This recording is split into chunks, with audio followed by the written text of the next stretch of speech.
Okay, so I'm just across from the Ilkley Manor House and I'm at the church, and these straight away caught my eye because it's obvious what these are.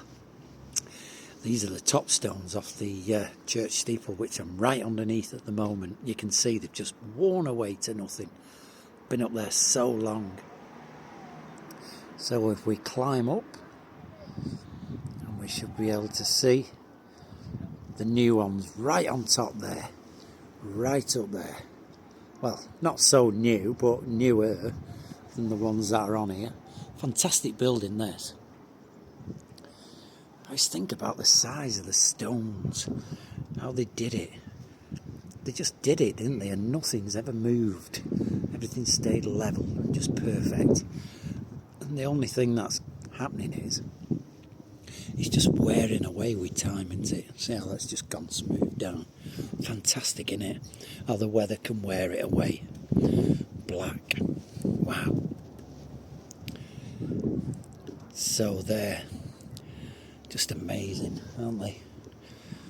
God, they just wear. And of course, when you look at the difference in the stones, you'll probably find, because of like 4 different locations on top of the church, the weather comes in different waves. So a different stone would get a different weather pattern. You know, where it would be blowing at one end of the church and not so much at the other. So they would wear differently, wouldn't they? You know, because they're getting little bits of different variation in the weather. So that's why the variation in the stone breakdown, I would imagine. Sundial there on the floor, fantastic.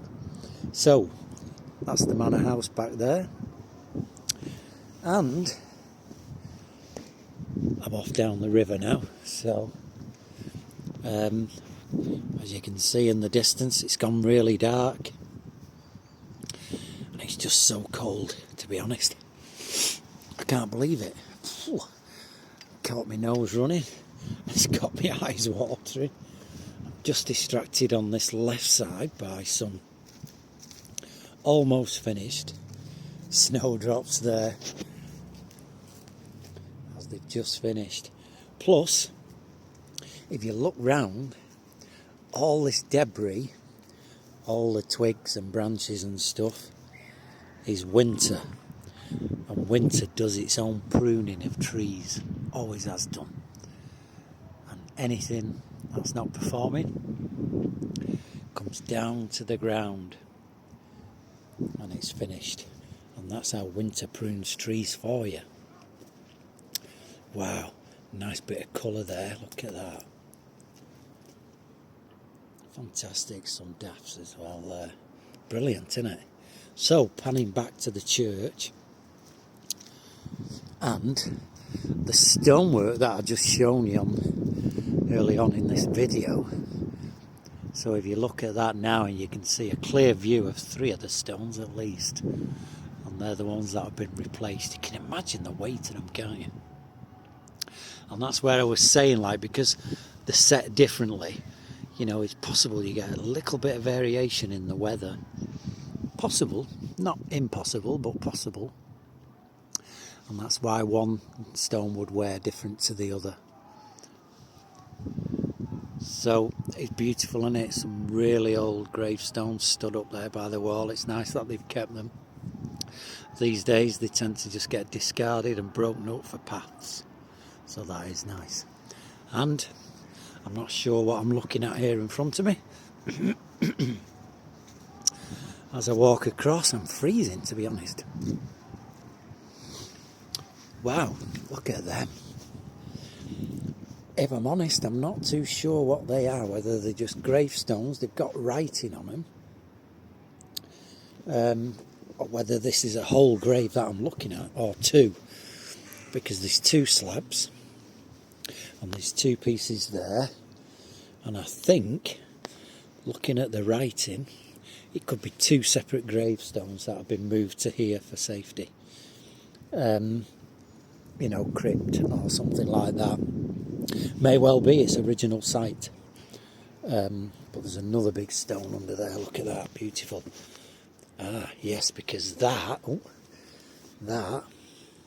stone there is the same as that, same colour, same shape, got the edge on it. So there's another big one under there, look at that. So maybe, yep, they're from the sides and they've been left here. So that's good, isn't it?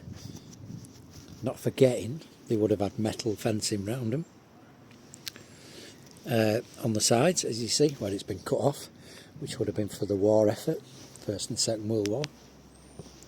And they've been cut there all the way around, so it would have had like a beautiful ornate fencing round it as well, but unfortunately they had to go.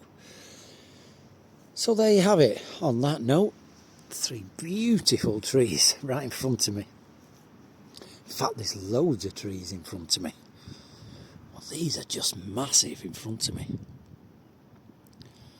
Aren't they beautiful? So there you have it. Yes. Oh, I've got a visitor. Look at him in front of me there. Can you see him? Hopping along. How nice to see. Squirrel going about his business. Wow. Really nice. He is lovely, isn't he? I'll try and get a little bit closer, but they're like lightning, aren't they? Yes. And what they do when they get on a tree, squirrels, they go the opposite side so you can't see them. Have you ever noticed that? When a squirrel sees somebody and he's running up a tree, he runs around the opposite side because you can't see him then. He's out of view. So you've lost already, haven't you? There he goes. So by the time you get to here, he's at the top of the tree. He's right up there now. There he is. I can just see him. But he's keeping himself out of view, you see, so I can't see where he's up to. But he's right up there in an instant. Isn't it brilliant how quick they can get up there? There, right up there. Wow. All the way up there. Gosh. If only we could do that. It's fantastic, isn't it? Imagine the view and everything he's got. There he is, right on the edge there. Fantastic, that. Really nice to see. Right, on that note, I will shut up and get going. See you down the river, guys.